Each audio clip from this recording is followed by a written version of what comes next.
Sud Radio André Berkoff. Ça balance pas mal.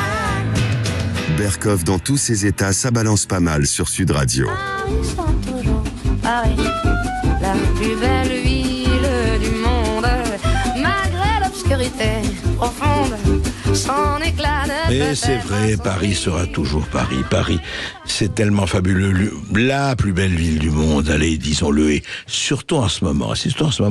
Et puis il y a quelqu'un, un expert en communication politique, mais sulfureux, qui vient de créer un jeu de société qui s'appelle La Traversée de Paris, qu'on a reçu. La Traversée de Paris, on s'est dit, c'est formidable, c'est vrai, on est à un mois et demi des Jeux Olympiques. Alors, on va tous aller là-bas, puis des millions de gens vont venir du monde entier pour assister à cette grande cérémonie, ces grandes cérémonies.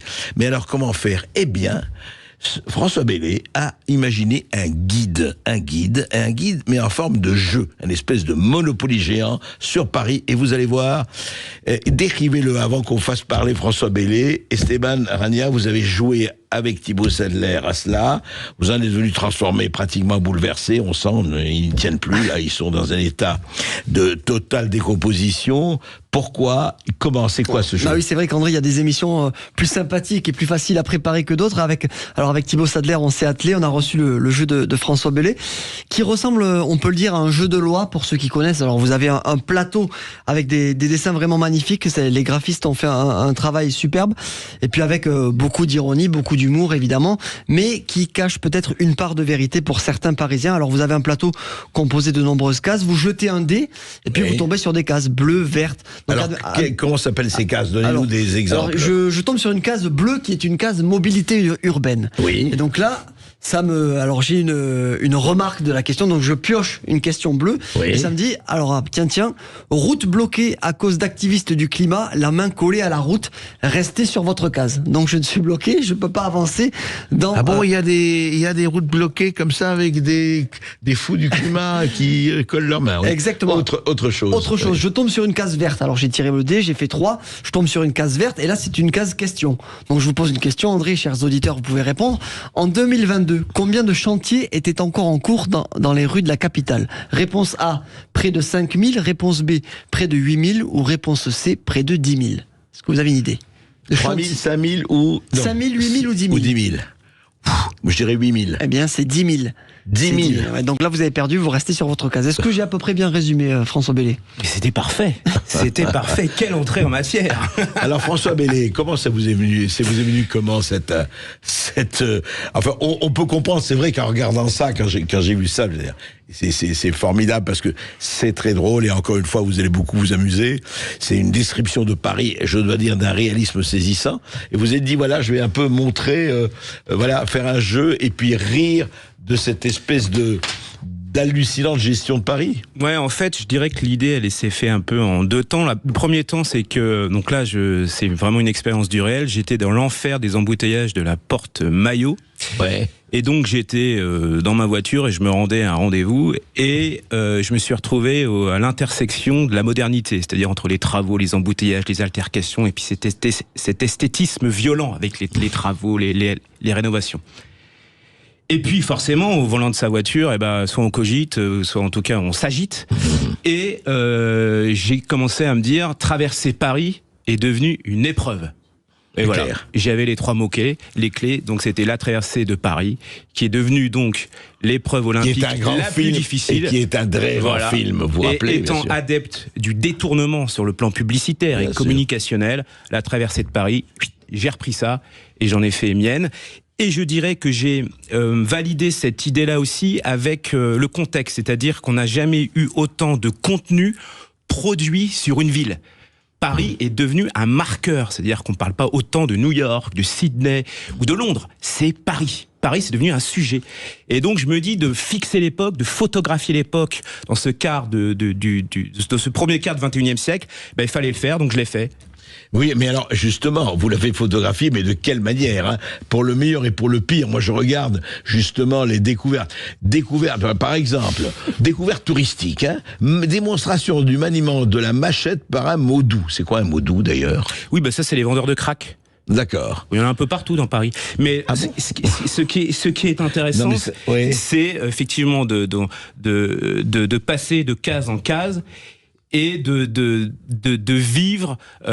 J'ai appelé ça des découvertes touristiques, mais finalement, ce sont des épreuves de la vie urbaine contemporaine. Bien sûr, non, mais c'est par antiphrase que vous avez appelé absolument. Donc c'est des touristiques, attaques de rats, c'est des coupures de gaz. Et en fait, tout ce qui est écrit là, en fait, c'est pas forcément une caricature, c'est vraiment une photographie, parce qu'en fait, tout a été vécu. C'est des choses que Et en fait, j'aurais pu en faire un livre. D'habitude, j'écris des livres, des essais, mais j'ai trouvé que par le prisme du jeu, c'était plus intéressant, plus amusant. C'est un jeu vraiment, d'ailleurs, je dirais, non, mais c'est intéressant parce que, quand même, Paris, la plus belle ville du monde, Paris, 1500 ans d'histoire, mais aujourd'hui, qu'est-ce qu'on voit? C'est vrai, tir de mortier contre des consommateurs de crack, menaces insistantes devant une salle de shoot, chantier urbain en vrac laissé en jachère, alors ça c'est formidable, quartier plongé dans le noir après une coupure de courant, embrouille avec un vendeur de billets à la sauvette, rencontre fortuite avec un plug géant, et oui, ça se rappelle la place Vendôme. Exactement. Voilà.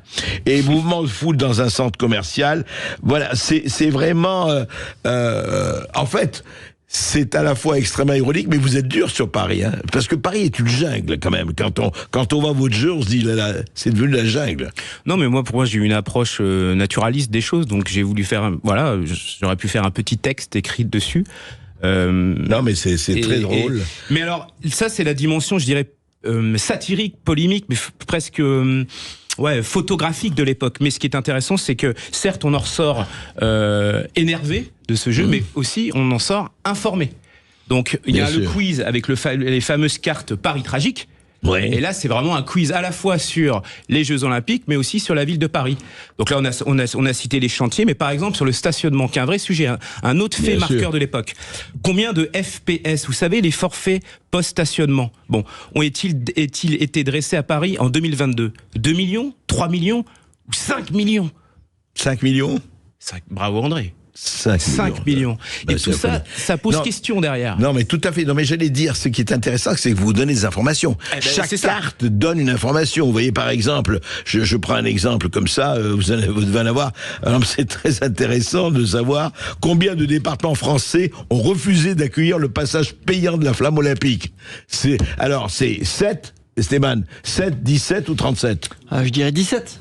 17. En fait, 37. Ah oui. Voilà. 37, non, mais c'est absolument... Alors là, c'est magnifique, parce que ça, on connaît tous, enfin, les Parisiens et tous les Français qui viennent à Paris.